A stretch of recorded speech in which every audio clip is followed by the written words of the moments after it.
Case నమోదు చేయడం అయింది. మీరు సహకరించాలి, పోలీస్ స్టేషన్కి రావాలి అని చెప్తే కోఆపరేట్ చేస్తూ నేను మా న్యాయవాదితో కలిసి మాదాపూర్ పోలీస్ స్టేషన్కి వెళ్ళడం జరిగింది.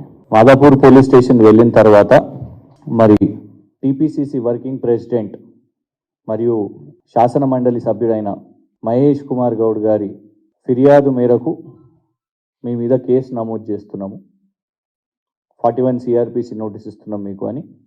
సరే అదేంటిది, అది ఏం పోస్టు అని అడగడం జరిగింది. అయితే ఇందులో 2 విషయాలు ఉన్నాయి. ఆ పోస్టు మీద నేను కన్ఫెస్ చేసినాను, అవును ఆ పోస్ట్ నేనే పెట్టడం జరిగింది, దాన్ని డిలీట్ కూడా చేయము, ఎందుకంటే ఇది మా ఆర్గ్యుమెంట్ కాబట్టి.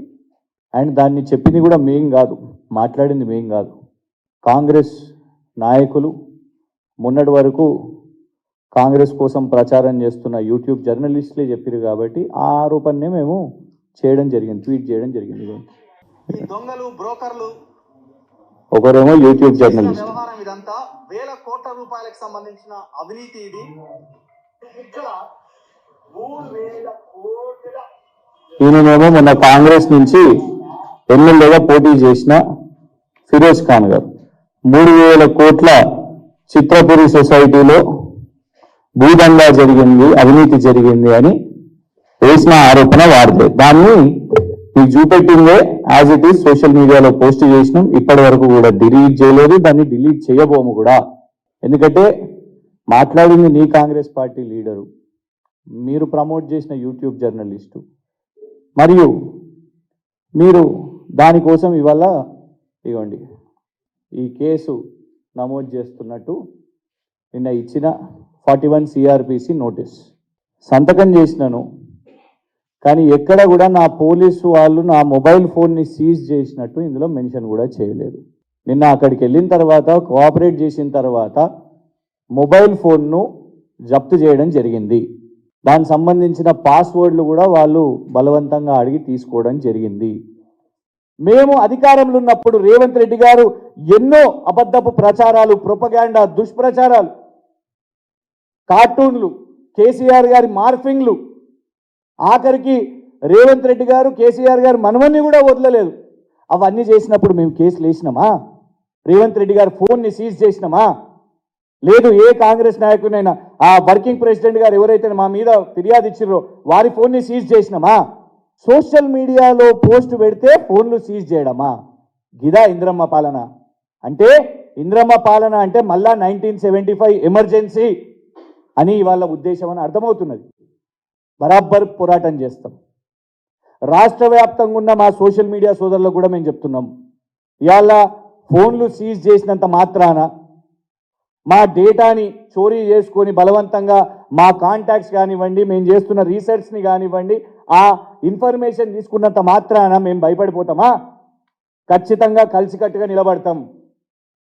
ఇలాంటి భయపెట్టే చర్యలు చేస్తే భయపడ రేవంత్ రెడ్డి గారు. దీని మీద పోరాటం చేస్తాం. ఖచ్చితంగా కోర్టులో పిటిషన్ ఇస్తాం. ఏ బేసిస్లో మొబైల్ ఫోన్ని జప్తు చేసిరు మీరు? సుప్రీంకోర్టు గైడ్ లైన్స్ని మీ ముందు పెట్టి దీని ఆధారంగా న్యాయ పోరాటం చేస్తాం. ఎందుకంటే నిన్న రాత్రి నుంచి ఫోన్ వాళ్ళ దగ్గరనే ఉంది, దాంట్లోకి వెళ్ళి ఎలాంటి కీలక ఇన్ఫర్మేషన్ తీసుకుంటారు అనేది వాళ్ళ మాకు అనుమానం ఉన్నది. ఫోన్లు ఎందుకు అవసరం వచ్చినాయి? దేశవ్యాప్తంగా ఎక్కడ కూడా కొత్త విచిత్రంగా మొన్న కవిత గారి కేసులో కానివ్వండి, ఇది కానివ్వండి, ఎందుకు ఫోన్లు తీసుకుంటున్నారు? పిఏలు పిఆర్ఓల ఫోన్లు ఎందుకు తీసుకుంటున్నారు? విద్యాపరంగా నేను ఒక లా గ్రాడ్యుయేట్ని, జర్నలిజంలో PhD మొన్ననే సబ్మిషన్ చేసినాను ఉస్మానియా యూనివర్సిటీలో. పరిశోధన చేస్తాం. This is what investigative journalism. ఎన్నో తీసినాం, ఎన్నో విషయాలు తీసినాం. అదానికి ఎట్లా బయ్యారం కట్టబెట్టిర్రో రీసెర్చ్ చేసి చూసినాం. ఆ డాక్యుమెంట్స్ అందులోనే ఉన్నాయి. ఆ ఫోన్ ఎందుకు అవసరం వచ్చింది రేవంత్ రెడ్డి గారు మీ ప్రభుత్వానికి? ఎంత జల్ది అయితే మా డిమాండ్ ఏంటిదంటే తక్షణమే ఆ ఫోనుని కోర్టులో డిపాజిట్ చేయాలి. అది రేవంత్ రెడ్డి గారి పోలీస్ దగ్గర ఉంటే సురక్షితంగా ఉండదు. మాకు పూర్తి అనుమానాలు ఉన్నాయి. రాష్ట్ర వ్యాప్తంగా ఉన్న మా బేస్ కానివ్వండి, మా గ్రామస్థాయి కమిటీలు కానివ్వండి, గ్రూపులు కానివ్వండి, అవన్నీ చూడడానికే ఈ ఫోన్ అసలు నిజంగానే ఇంకా మాదాపూర్ పిఎస్లు ఉందా, రేవంత్ రెడ్డి గారి దగ్గర చేరిందా అనేది మాకు ఒక అనుమానం ఉన్నది.